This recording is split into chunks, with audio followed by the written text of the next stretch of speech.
ನಮ್ಮ ಆಟೋ ರಿಕ್ಷಾದವ್ರಿಗೆ ನಾಚಿಕೆ ಮಾನ ಮರ್ಯಾದೆ ಇಲ್ಲ. ಯಾಕಂತ ಕೇಳ್ರಿ, ಆಟೋ ರಿಕ್ಷಾದವ್ರಿಗೆ ಗ್ಯಾಸ್ ಸಿಗ್ತಾ ಇಲ್ಲ, ಆಟೋ ರಿಕ್ಷಾದವ್ರಿಗೆ LPG CNG ಮೂಲಭೂತ ಸೌಲಭ್ಯಗಳು ಸಿಗ್ತಾ ಇಲ್ಲ.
स्वागत है आपका AMK न्यूज चैनल में। मैं आपके साथ मोहम्मद यासीन नईकुड़ी।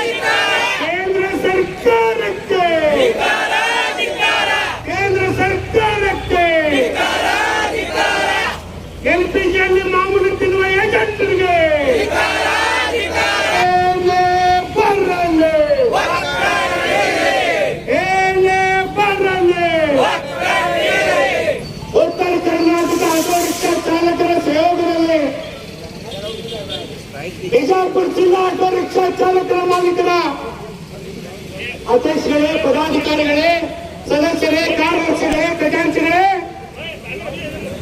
ಇಡೀ ಸಂಘ ಸಂಸ್ಥೆಯನ್ನ ನೋಡಿಕೊಂಡು ಬರ್ತಾ ಇರುವಂತ ನನ್ನ ಅನ್ನ ಕೊಡುವ ಆಟೋ ರಿಕ್ಷಾ ಚಾಲಕರೇ, ಇವತ್ತು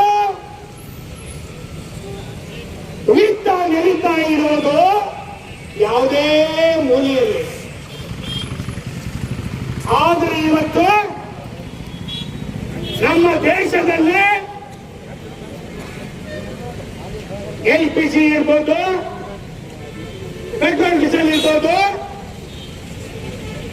CNG ಇರ್ಬೋದು, ದಿನ ತಿನ್ನುವಂತ ಅಕ್ಕಿ, ಬ್ಯಾಳಿ, ಎಣ್ಣೆ, ಗೋಧಿ, ಸಕ್ಕರೆ ಎಲ್ಲ ಸೇರಿ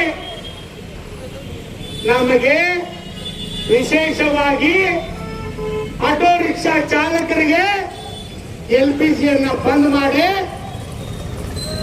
ಆಟೋ ರಿಕ್ಷಾ ಚಾಲಕರು ಈಗಾಗಲೇ ಶಕ್ತಿ ಯೋಜನೆ ತಂದು ನಮ್ಮ ಆಟೋ ರಿಕ್ಷಾ ಚಾಲಕರ ಮಕ್ಕಳನ್ನು, ಹೆಣ್ಣು, ಬಂಗಾರನ್ನ ಒತ್ತಿ ಇಟ್ಟು ನಮ್ಮ ಗಾಡಿಗಳ ಪಾಸಿಂಗ್ ಮಾಡ್ತಾ ಇದ್ವಿ. ಸರ್ಕಾರಕ್ಕೆ ಕಾಣ್ತಾ ಇಲ್ವಾ? ಕೇಂದ್ರ ಸರ್ಕಾರ ಹೇಳ್ತಾ ಇದೆ ನಮಗೆ LPG ನಾವು ಪೂರೈಕೆ ಮಾಡಲಿಕ್ಕೆ ಸಿದ್ಧವಿದ್ದೀವಿ ಅಂತ. ಆಹಾರ ಖಾತೆ ಸಚಿವರು ಹೇಳ್ತಿದ್ದಾರೆ ನಾವು ಯಾವುದೇ ರೀತಿ ಎಲ್ಲಿ ಕೊರತೆ ಮಾಡೋದಿಲ್ಲ ಅಂತೇಳಿ. ಹಾಗಾದ್ರೆ ಇವತ್ತು ನಮ್ಮ ರಾಜ್ಯದಲ್ಲಿ ಸಾವಿರಾರು LPG ಪಂಪ್ಗಳ ಮುಂದೆ 5 ಕಿಲೋಮೀಟರ್ 10 ಕಿಲೋಮೀಟರ್ ಅನ್ನ ಆಟೋ ರಿಕ್ಷಾ ಚಾಲಕರು ಒಟ್ಟಿಗೆ ಊಟ ಇಲ್ಲಾರ್ದೆ, ಚಾ ಇಲ್ಲಾರ್ದೆ, ನೀತಿ ಇಲ್ಲಾರ್ದೆ LPG ಸಂಬಂಧ ಕಾಯ್ತಾ ಇದ್ರಲ್ಲ, ನಿಮಗೆ ಆಹಾರ ಖಾತೆ ಅಧಿಕಾರಿಗಳಿಗೆ ಕಣ್ಣಿಗೆ ಕಾಣ್ತಾ ಇಲ್ವಾ? ಸಾರಿಗೆ ಸಚಿವರಿಗೆ ಕಣ್ಣಿಗೆ ಕಾಣ್ತಾ ಇಲ್ವಾ? ಗೃಹ ಖಾತೆ ಸಚಿವರಿಗೆ ಕಣ್ಣಿಗೆ ಕಾಣ್ತಾ ಇಲ್ವಾ? ಪಾಂಡೆ ನಂಬರೇ ಆದಂತ ಮುನಿಯಪ್ಪ ಸಾಹೇಬ್ರೆ ಆಹಾರ ಖಾತೆ ಸಚಿವರಾಗಿ ಮಾಧ್ಯಮದಲ್ಲಿ ಹೇಳಿಕೆ ನೀಡ್ತಾ ಇದ್ರೆ ಯಾವುದೇ ರೀತಿ LPG ಕೊರತೆ ಇಲ್ಲ ಅಂತೇಳಿ. ಆದ್ರೆ ಇವತ್ತು ಉತ್ತರ ಕರ್ನಾಟಕದಲ್ಲಿ